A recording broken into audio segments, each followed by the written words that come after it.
5 years. I'd figured that man would have erased me from his memory by now. Then I came home to open my patisserie, and the very first corporate gala we booked landed in my lap. The man at the podium, tailored tuxedo, Arctic poise, a face handsome enough to make angels weep, looked straight at me as if he wanted to swallow me alive. I'm doomed. My client/tyrant is the ex-boyfriend I ran from for 5 years. Liana, look. Sterling's gala order. We're rich, best, and business partner. Chloe waved her tablet, practically bouncing on her heels. I just slid the last tray of macarons into the oven. I poked my head out, heart lurching. Sterling. The name, both familiar and foreign, stabbed straight through the 5-year scab I'd grown over those memories. What's wrong? Chloe didn't notice my pallor, shoving the screen under my nose. Look at these numbers, 6 figures just for the dessert bar. This is our debut shot since coming home.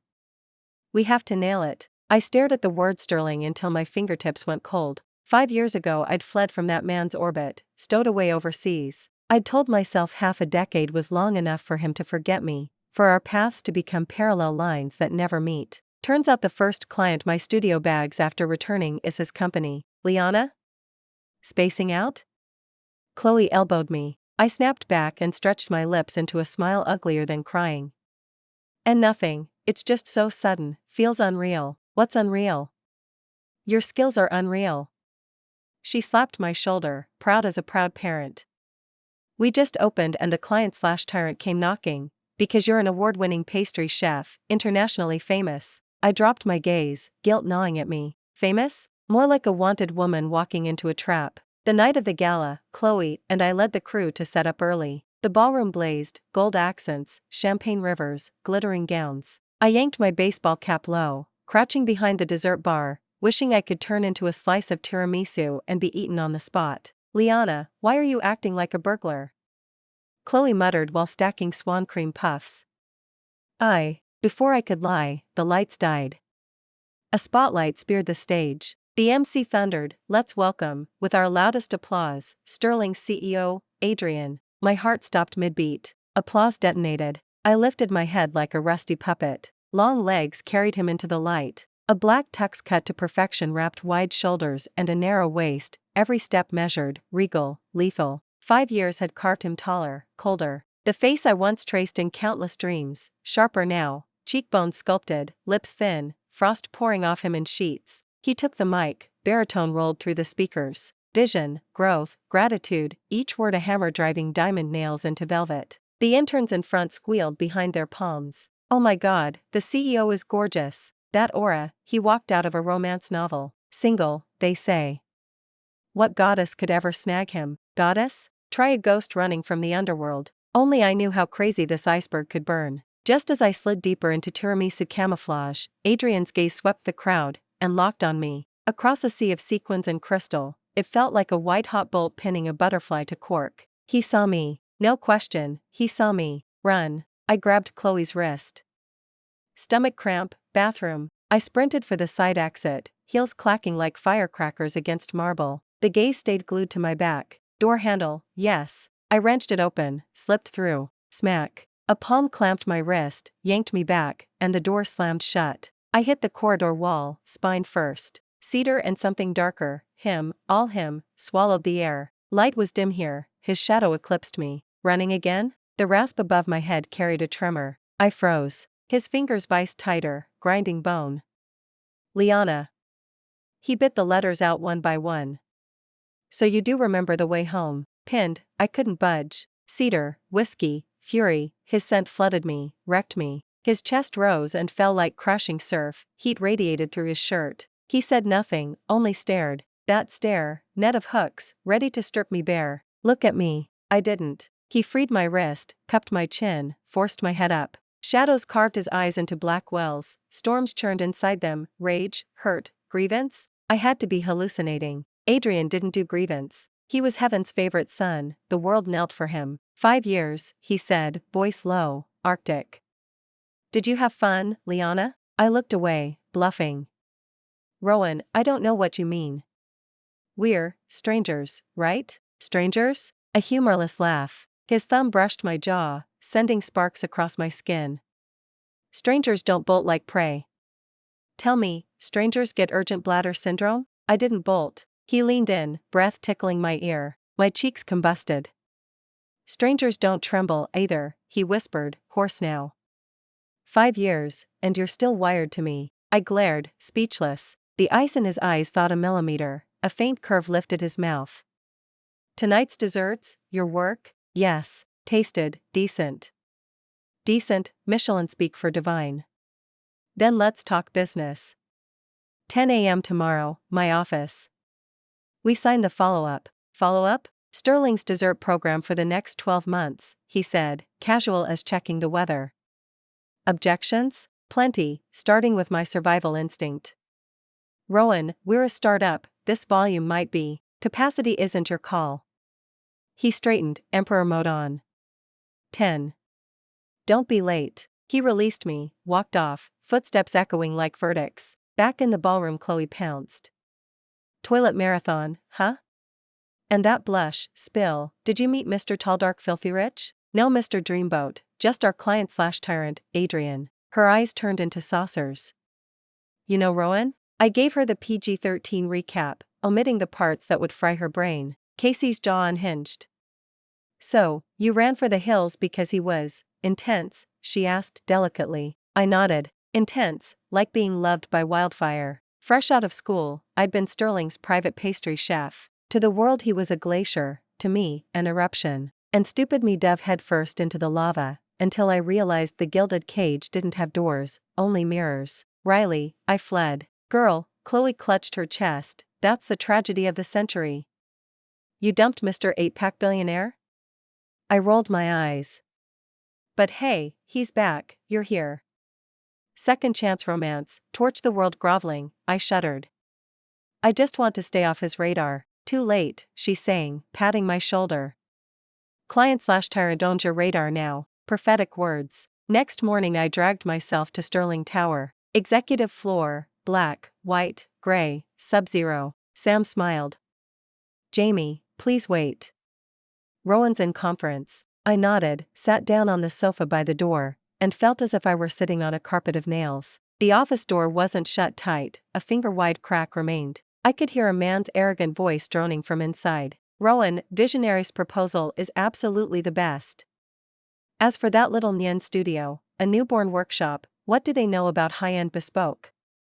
Letting them handle desserts will drag the whole project's tone into the gutter. My heart lurched. Isn't he talking about me? I was leaning in to catch more when the door was yanked open from within. Adrian's tall frame filled the doorway. Without even glancing at the still chattering man, he walked straight to me, slipped off his suit jacket, and draped it over my shoulders. It's cold outside, put it on. His voice was low, but the order was absolute. Only then did he turn his head and skewer the gaping man with a glacial stare. Since when is my decision open to commentary? And, he added, pausing as his gaze softened on me, her desserts are the best on earth.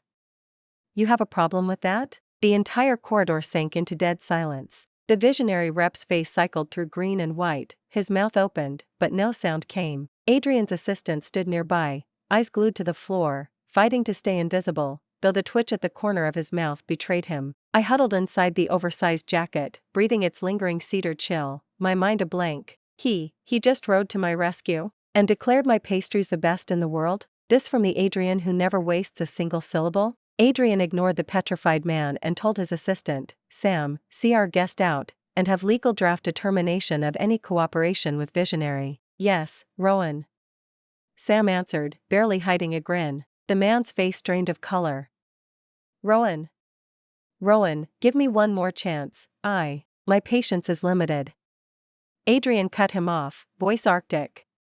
Scram. That single word, flat and emotionless, sent the man scurrying, Sam escorting him out. Only Adrian and I were left in the hallway. He looked down at me, eyes unfathomable. Inside, he strode back into the office, clutching his jacket. I followed like a shadow. In the vast office he settled into the leather throne, legs crossed, indolent yet radiating control. He pointed to the chair opposite. I laid the jacket on the sofa and perched stiffly on the seat's edge. Contract. He slid a folder toward me. I opened it, and my pulse skyrocketed. A 1-year exclusive supply agreement, terms so generous it felt like winning the lottery. The kicker, to safeguard the chef's creativity, The company must provide optimal workspace, including a penthouse studio/apartment in the city's golden zone? I jerked my head up. Rowan, this sign. 2 syllables, no room for debate. It's irregular. I pushed the folder back. We're simple vendor and client, I can't accept perks like this. Then let's change the relationship. He leaned forward, black eyes snaring mine. Say, boyfriend and girlfriend. My heart missed a beat. Adrian, don't push it. I snapped. Was he trying to blackmail me with a contract? Push it? He arched a brow, amused. Liana, running off without a word 5 years ago, wasn't that pushing it? I withered, the guilty always lose volume.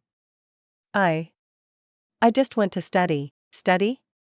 He gave a cold laugh, yanked a folder from a drawer, and scattered photos across the desk. They slid to the carpet. I looked, and my blood ran cold. Snapshots of my life abroad, me at pastry school, on competition podiums, even sharing coffee and laughter with a blonde classmate. You had me followed? My voice shook. Followed? He straightened his cuff, unruffled. I knew where you were every single day. He lifted the cafe photo, tracing the man's face, his gaze froze. Who is he? Just a classmate, I blurted. Classmate, he echoed, pitch rising, danger sparking. Classmates sit this close? Smile this wide? Seeing his jealous husband act, I wavered between fury and hysterical laughter. Adrian, we broke up. Who I see is none of your business. Broke up? The word detonated, he shot to his feet. His shadow swallowed me as he slammed his hands on the chair arms, caging me. Did I agree? Pinned, with nowhere to retreat, I fought for breath. Adrian, be reasonable, I begged, tilting my head. I left a letter, said it was over. Letter? His face hovered an inch from mine. That scrap reading, we're not right for each other, goodbye? Each drawn-out syllable tasted of wounded pride. I turned my cheek. It wasn't scrap. A unilateral notice, I never accepted it. He trapped my chin. Liana, I waited 5 years. You thought not right erased everything? His stare scorched, panic fluttered through me. I felt the familiar heat radiating off him, the same craving that once terrified and addicted me. Get up first. I pushed his chest, rock hard, furnace hot. He only pressed closer. Answer me. A rasp. Cornered, I flung restraint aside. Fine. We're wrong for each other. You're just, too. I couldn't spit out the real reason, your appetite exhausts me. He caught my flaming cheeks, wicked amusement in his eyes. To what? He baited. You, words failed, I yelled, you're insane. A control freak. A possessive alpha. Silence crashed over the office. Regret stabbed, I'd gone too far. Adrian's expression iced over. Slowly he straightened, light dying in his eyes. So that's what I am to you. A self-mocking smile twisted his lips, fatigue raw in his voice. That frail note stabbed my own heart. I didn't mean, doesn't matter. He cut me off, retreating behind the desk, CEO mask frozen in place. Then we stick to business. He picked up the contract and, right in front of me, tore it in half. I gaped. Null and void, he stated flatly. But Sterling's dessert orders for the next year still go to your studio. Why? Because, he met my eyes, I only want your pastries. The confession slammed into me. He continued, triple market rate, of course, my one condition, starting today, you, Liana, report here daily as my personal pastry chef. My meals, afternoon tea, midnight snacks, all you. Same cage, different bars. No way. I jumped up. Objection overruled. He laced his fingers, master of the board. Forgot to mention, I bought your office building yesterday. Refuse, and I can have your whole team evicted tomorrow. I was speechless, shameless, despicable capitalist. Trembling with rage, I had no move left. Adrian, what do you really want? I hissed. He smiled, eyes dark with victory and possession. I want back every single day you stole from me, piece by piece. I surrendered to money's might. Next morning, thermal toad in hand, I stepped off the elevator onto Sterling's top floor. Sam was waiting, grinning like he knew every secret. Jamie, good morning. The boss is expecting you. I tugged a stiff smile and walked in. Sunlight streamed through the panoramic window, gilding Adrian as he studied documents. White shirt open at the collar, gold-rimmed glasses perched on his nose, corporate predator dressed as scholar. He glanced up, eyes flickering behind the lenses. Come here. A lazy beckon. I shuffled forward and parked the tote on the desk. Your breakfast, I muttered. He lifted the lid, hargao, molten custard buns, a bowl of century agam pork congee, everything he once loved. He tasted a spoonful. Flavor hasn't changed, he judged coolly. Of course not, I cooked it exactly the way you like it. I muttered silently to myself, standing at attention like a private waiting for inspection. He ate slowly, elegantly, as if savoring some rare delicacy. The office was silent except for the sound of him swallowing and the tick of the wall clock. The atmosphere was awkward. Just as I was groping for an excuse to bolt, he finally spoke. Standing doesn't tire you? I froze. He pointed to a chaise in the corner that looked expensive enough to fund a small country. That's your designated seat, he said. I followed his finger. Beside the chaise someone, he, had tucked a soft throw and a pile of cushions. My heart did a confused somersault. This man, always the same script, trap me with the iron fist, then coddle me with velvet gloves. I'm fine standing, I said, stubborn. He said nothing more and continued breakfast. The meal took 30 minutes. When he finally finished, I packed up the thermal tote and turned to leave. I want soufflé for afternoon tea, he ordered without looking up. Fine, I'll be dining at home tonight. You're home? I asked, instantly on guard. He lifted his gaze, matter of fact. You're my exclusive pastry chef. You'd better get acquainted with my kitchen. I drew a slow breath. Keep cool, Liana. When you live under someone's roof, you bow your head. Address. The word squeezed through my teeth. He rattled off a street and number. My knees almost buckled. Platinum Mansions? The most expensive zip code in the city, 9-figure price tags were the starter tier. Problem? And none. I stumbled out of Sterling Tower in a daze. My phone buzzed. Chloe. Liana, talk to me. Did the big bad wolf bite? He wants me to cook dinner at his mansion tonight, I groaned. A heartbeat of silence, then an ear-splitting squeal. Oh my God. His place. Just the two of you, one thing leads to another and, Chloe.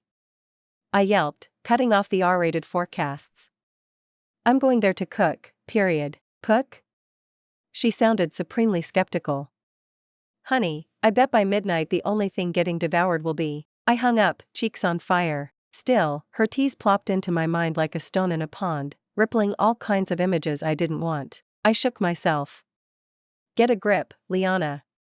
This is business. At dusk I took a cab to Platinum Mansions. Security grilled me, name, address, ID, before the gate finally rolled aside. I found his mansion and rang the bell. The door swung open, but it wasn't Adrian. A plump, aproned woman greeted me, dimples deep. You must be Jamie.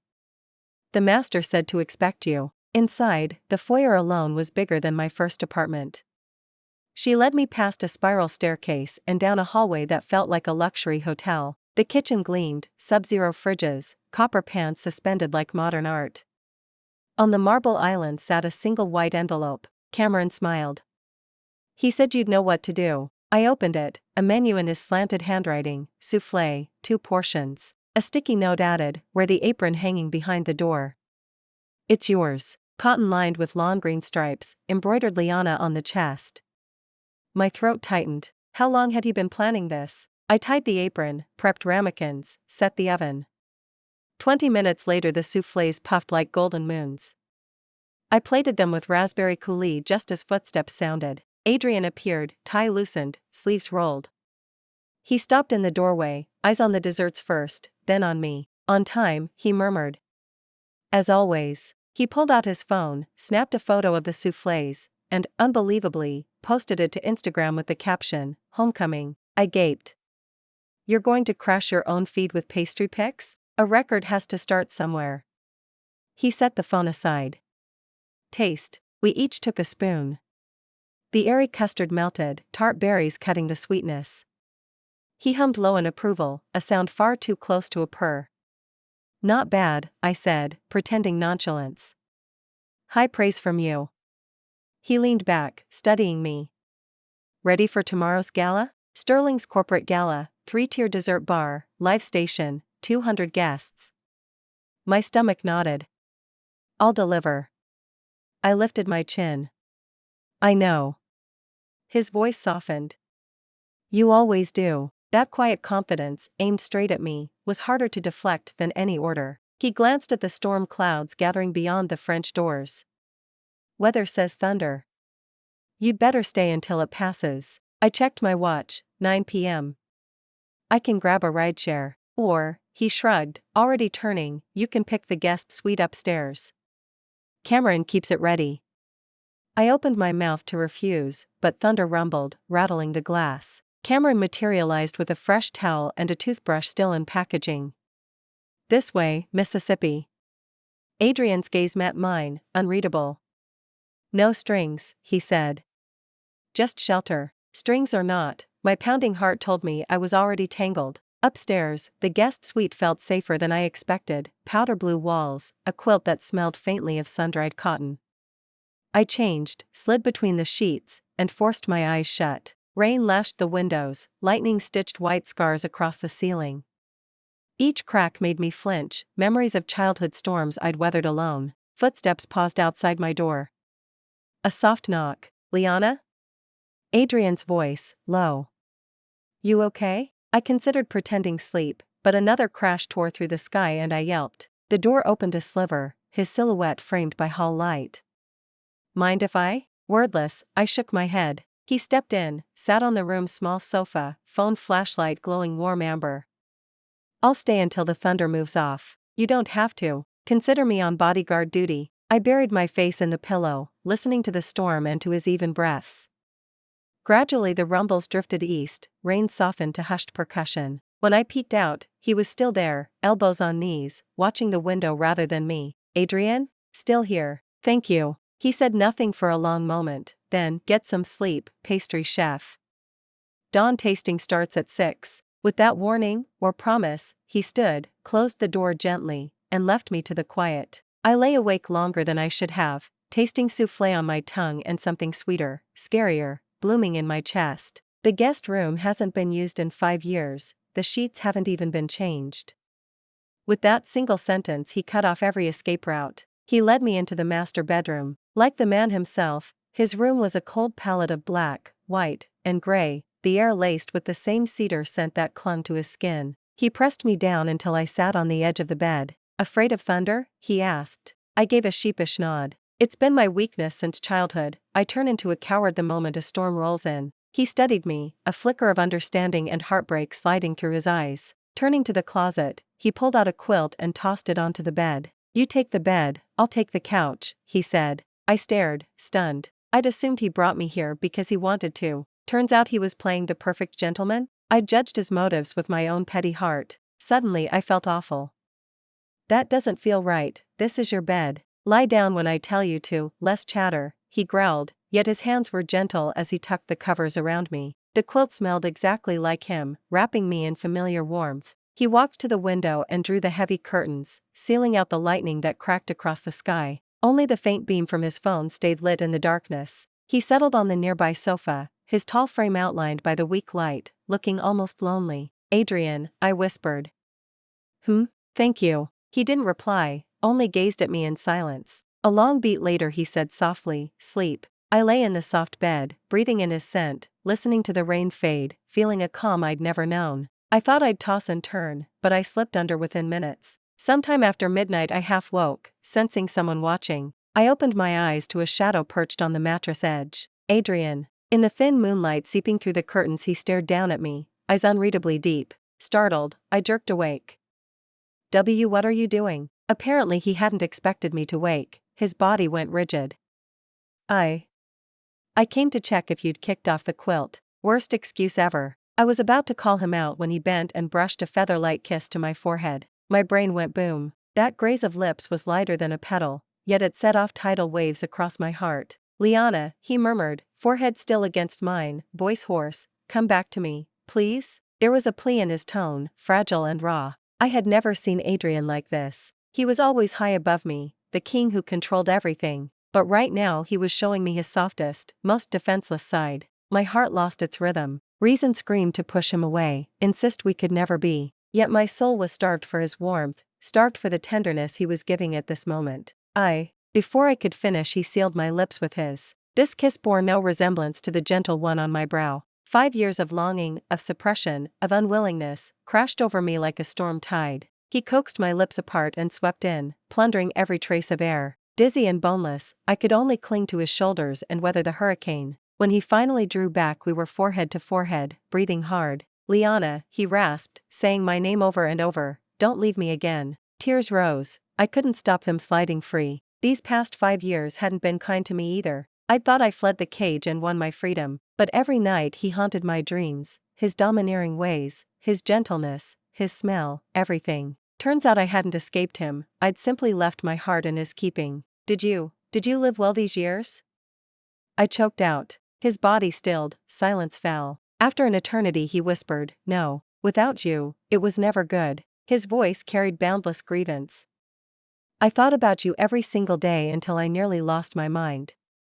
I dared not drink, afraid I'd tear the city apart searching for you.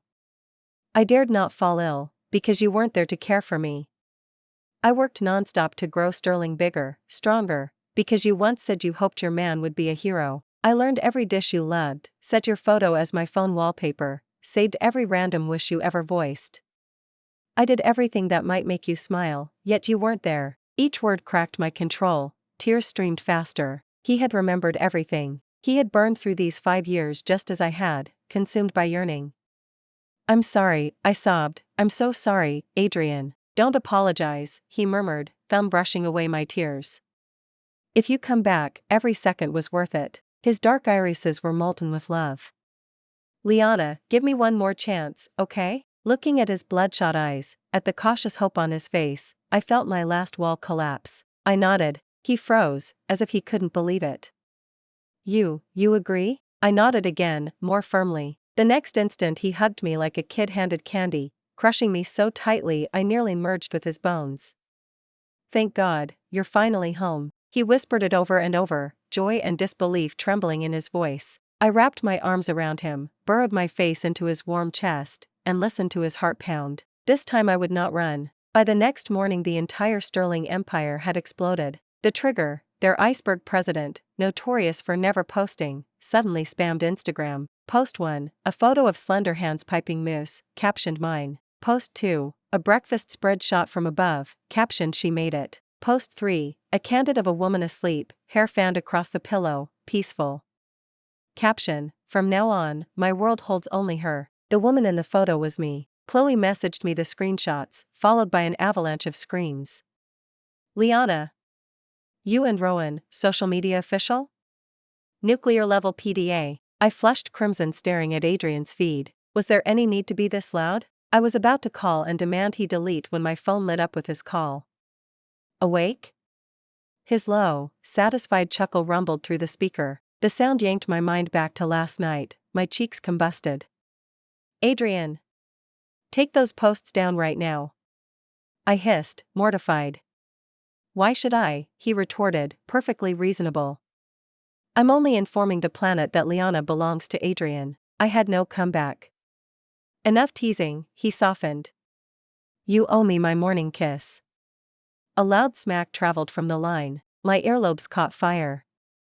"That's how I recharge," he murmured huskily. I hung up and buried my burning face in the quilt, convinced I could never show my face again. From that day Adrian entered full brainless devotion mode. He chauffeured me to and from the studio, the passenger seat became my throne. A clueless partner at a dinner tried to toast me. Adrian drained every glass, pulled me into his arms, and growled for only me to hear, "She's mine to protect," including her drinks. He assigned my calls a unique ringtone cranked to max volume. Once it blared in front of his friends, the trust fund pack hooted while he stated calmly, "Wife's call, of course it gets top priority." He even changed his game ID to Liana's Night, hunting down any player who dared type "Liana is my waifu," behaving like a grade schooler. The piece de resistance, the company team building day. He decreed everyone wear matching team tees, When the boxes opened, only his and mine were powder blue lovers versions with chibi versions of us printed on the chest. 1,000 employees stared, I screaming we ship it. I felt like a monkey on parade.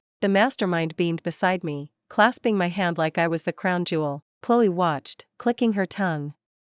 Liana, I once mistook Rowan for an iceberg, turns out he's a clingy husky. I couldn't agree more. This man knew no restraint when it came to loving me. Yes, the antics were childish, tyrannical even, but happiness ballooned inside me until I was overflowing. I'd found the one I could lean on without fear, the one who let me play the kitten card whenever I wished. Bathed daily in Adrian's unapologetic affection, we heated from simmer to rolling boil. He was a teenage boy tasting love for the first time, desperate to lay the world at my feet. And I, once shy and awkward under the spotlight, grew addicted to his brand of crazy, even reveling in it. That afternoon I was tinkering with a new bonbon recipe when an unfamiliar number rang through. Hello, is this Liana?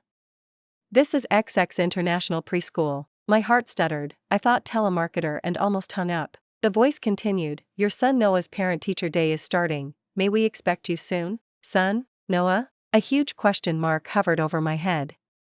Sorry, wrong number, I don't have children. No? The teacher sounded equally puzzled. But Noah listed you as his mother, name and phone number. He said you would definitely come today. My brain gave a high-pitched whistle. An absurd suspicion formed. I ended the call and speed-dialed Adrian. It rang forever before he picked up, voice tired, background a chaos of executive debate. Liana, what's wrong? Adrian. I ground out, who exactly is Noah? Silence stretched across the line. I heard him murmur, hold the meeting, to someone beside him. The background noise instantly died. Liana, let me explain. Explain? Fine.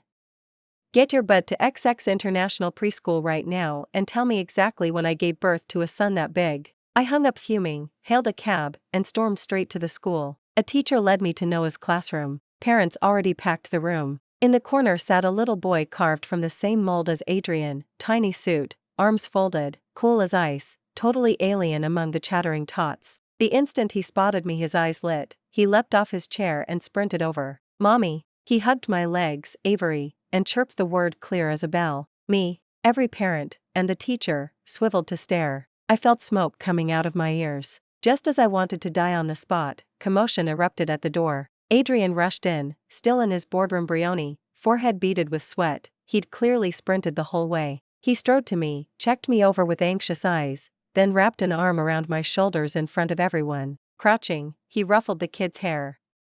Noah, who told you to improvise? The boy puffed his chest. Daddy, you were too slow. If I didn't make my move, someone else would steal Mommy. Adrian exhaled, stood, and faced the stunned audience. He cleared his throat and declared, unmistakably marking territory, sorry for the commotion. I'm Noah's father, Adrian. He paused, kissed my forehead, then let his gaze sweep the room, every syllable ringing like steel. And the husband of the woman I've loved for 10 solid years. Gasps everywhere. I fossilized on the spot. Husband? When did we ever get married? After parent-teacher day, Adrian, one hand clutching me, the other cradling the tiny schemer, paraded us past drooling students and staff and stuffed us into his car. The second the door shut I jerked free, folded my arms, and glared out the window. He buckled Noah into his booster, slid behind the wheel, and leaned over. Liana, don't be mad. I'm not mad. You are. He reached for my hand, I yanked it away. From the backseat a small voice piped, Mommy, don't blame Daddy. It's my fault. I shouldn't have lied to Ms. Clark. I turned. Those carbon copy black eyes brimmed with guilt, and my heart folded. I sighed. I'm not angry at you. Just stunned. I looked at Adrian. Who exactly is he? Adrian started the engine and, eerily calm, spun a tale stranger than fiction. His name is Noah, 5 years old, my older cousin's child. I blinked. Cousin? I thought you were an only child. First cousin, he clarified. A few years back he and his wife died in an accident, leaving Noah. I adopted him. My chest tightened, the poor kid. Then why tell him I'm his mother? His knuckles whitened on the wheel. After you left I fell apart. Noah gave me a reason to keep breathing. He'd never known a mother, I'd lost mine. I named him Noah because it sounds like knowing Liana, proof I never stopped missing you. I showed him your photo every night. That's mommy, the best mommy in the world. She's far away right now, but she'll come home. His voice cracked, tears pricked my eyes. From the backseat Noah sniffled. Daddy hugs your picture to sleep and cries. Noah. Adrian hissed, ears flaming. Looking at this flustered, proud, broken man, all my anger dissolved. I laid my hand over his on the wheel. He jolted, glanced at me. I smiled through tears. You absolute idiot. His eyes shone brighter than the stars outside. He laced our fingers and held on like I was the world. The car rolled on to the platinum. That night, after coaxing Noah to sleep, I stepped into the master bedroom. Adrian lowered his file, opened his arms. I walked over, he hauled me in. I'm sorry for the circus at school. I shouldn't have claimed we were married. I tilted my head. Then how about we make it true? He froze, pupils blown. What did you say? Laughing, I brushed his lips with mine. I'm asking, Dylan, will you marry me? His eyes glazed. Then he flipped me beneath him and answered with a kiss that left no doubt. Morning arrived with my phone buzzing. A text from City Hall, appointment confirmed, Jordan, 9 a.m. I pinched his nose. He surfaced grinning, kissed my jaw. Morning, wife. Not yet. I shut the screen at him. Care to explain? He read it, smug as a cat. Literal meaning. He dragged me close. Can't wait to see your name on my family register. Blushing furiously, I let him haul me out of bed. Noah waited in a miniature tux, solemn. Today's the big day, a sole witness I need. At 9 sharp we swept through the VIP lane, forms, photos, signatures, thumbprints, until 2 red booklets landed in my palm. Outside, sunlight glittered. Adrian trembled like a kid with straight A's. I grabbed his tie, slammed him against the wall and kissed him stupid. Click, Noah captured the moment. Got it. Parental wedding pic, nailed. Dazed, Adrian giggled. Boss, that was hot. Remember who's in charge? Yes ma'am, you call the shots. Married life? Sweeter than ganache. I cook, Adrian glues himself to my back, stealing fruit. I fold laundry, he helps until I hug guide his clumsy hands. I forget pajamas, he interrogates, confess, when did the crush start? I pelt him with a loofah. Go away. He scoops me onto the bed. As ordered, let's roll together. Thanks for listening. Rate today's story 1 to 10, smash like, share, and tell us in the comments. Subscribe for more, see you next time.